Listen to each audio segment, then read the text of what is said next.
kula tahay in duqayntii hargeysa 1988 qaybo ka mid ah qabaa'ilka Isaaq ay ku hagayeen duqaynta diyaaradaha qabaa'ilka kale Isaaq inay duqeeyaan haddaana taa hore u ogeyn maanta halkan kaga bogo ninka halkan aad ka aragtaan waxa la yiraahdaa Axmed Dheere waa nin hawiya oo waliba abgaal ah waa duuliyihii diiday inuu hargeysa isagu duqeeyo 1988 Axmed Dheere waqtigii koowaad uu hadaba hargeysa ku soo noqday laba wareysi ayuu bixiyay mid waa mid gaaban oo wariyaha wareysanaya oo kamid ahaa taliskii siyaad bare ayaan si qoto dheer u wareysan waa Axmed Saciid Cige midka kale ee aadka u dheer waxa uu siiyay joornaal hargeysa ka soo bixi jiray oonan hubin inuu imika ka soo baxo oo jamhuuriyad la oran jiray wareysiga uu joornaalka siiyay aniga uu waqtiga kamid ahaa ardayda dugsiga sare ee gacan libaax ayaa galabnimadii akhriyay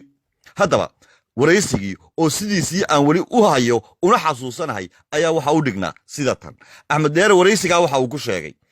in isaga oo aan weligii hargeysa arag lagu amray in uu hargeysa duqeeyo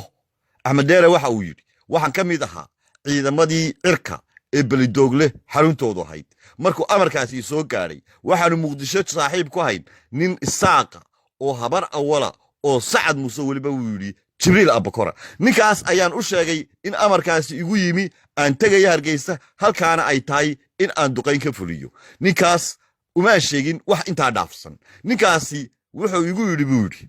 saaxib hargeysa hore uma arag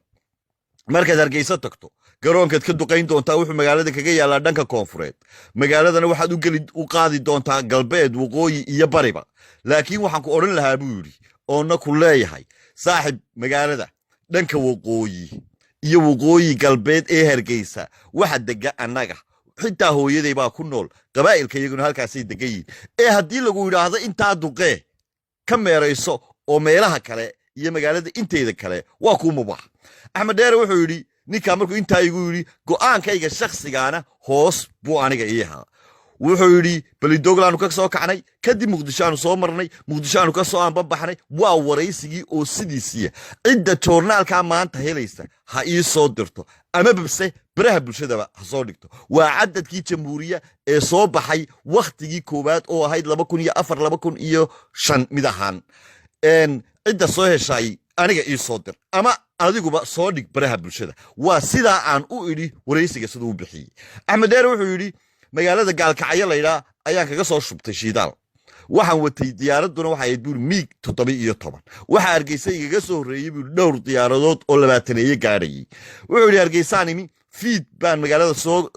caga dhigtay duqaynta ina fuliyaabay hayd isla subaxiiba laakiinse aniga oo go'aankayga hoose fushanaya waxaan ka codsaday madaxdan madaarka ugu yimi in diyaaradaydu ciladaysan tahay layna baajiyo hal maalin in aan ku nasto sidii baa laygu aqbalay maalintii labaad ay duqaynta inaan bilaaba ahayd ayaa qalabkii loo dhameystiray haamihii lagu rakibay wax kasta loo dhameystiray kadibna subaxii baan kacay buuri magaalada maadaama madaarku kaga yaalo dhanka koonfureed Axmed waxaan u kacay buuri meesha waqooyi bari ee Naasahablood ku beegan Naasahablood markaa aan dhaafay waa tabta wareysiga tabta uu bixiyaan idinku sheegayo ayaa waxa Naasahablood markaan dhaafay ayaan bambooyinkii sii daayay waayo buuri maadaama safar dheer uu qorsheysan yahay haamahani hadday igu rakibnaadaan culays badan igu keenaya shidaal badan diyaaraddu iga isticmaalayso hab aanay u qarxin baan u sii daayay buuri haamaha dad badan oo halka marayna waxay sheegaan ilaa imika inay haamihi halkii yaalaan may qarxin haamihi halkaasaan ka gudbay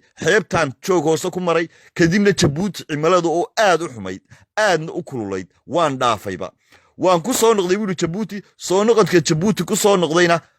leelka cas ee sheega shidaal la'aanta ayaa igu baxay buuri bal halista ninkaasi u galiyay naftiisa duqaynta shacab masaakiina eeg wuxuu yiri habka la yiraahdo force landing oo ah in degitaan qasaba ayaan xeebta Jabuuti beerka ugu dhuftay diyaaradaydii halkaas oo aad u kululayd xaaladayduna aad u darnaatay waxa iga helay buuri rag kale umaysata kuwaas ay keenay Jabuuti qaramada midoobay bay dawladda Jabuutina igu wareejisay qaramadii midoobay baa markiiba ii sheegtay buuri in wadamo badan oo reer Yurub ah Mareykanka iyo Canada ku jiraan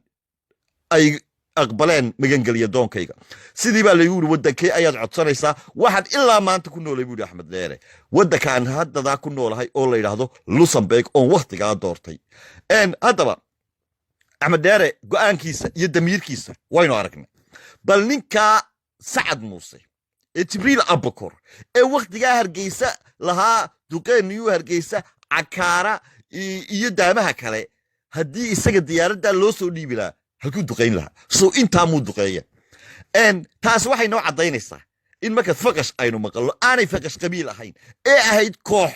cid kasta leh oo muqdisho deganayd kuwaasoo daan ka daan dalka ka duqayn jiray